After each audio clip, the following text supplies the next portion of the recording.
American Buffalo is an early David Mamet play. You can quickly tell it's a David Mamet play. It has three men.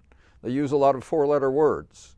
And they're concerned about morals and ethics, about loyalty and trust and truth.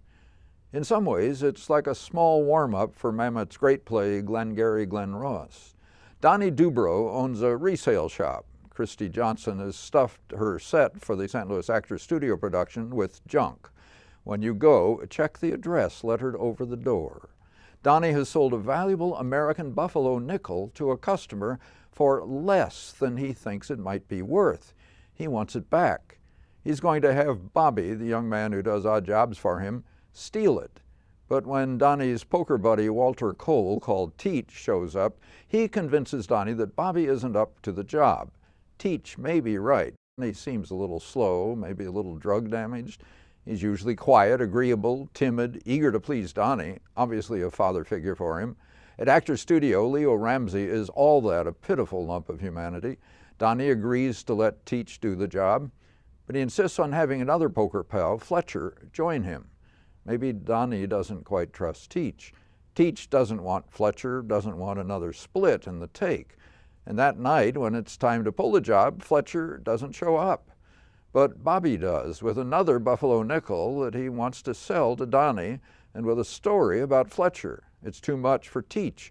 Feeling betrayed, he explodes. So does Donny.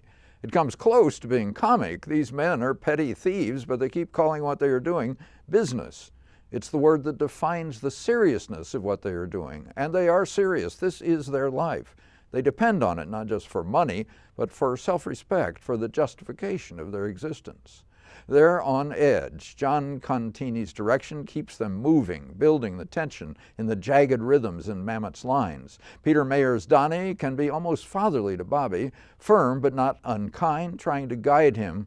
But Donny rarely smiles. He's all business, fierce, brooking no opposition, qualities Mayer plays well.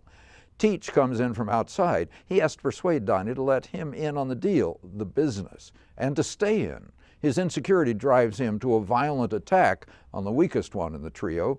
William Roth gives Teach a shrewdness and a guardedness, and finally, when everything is slipping out of control, an explosion.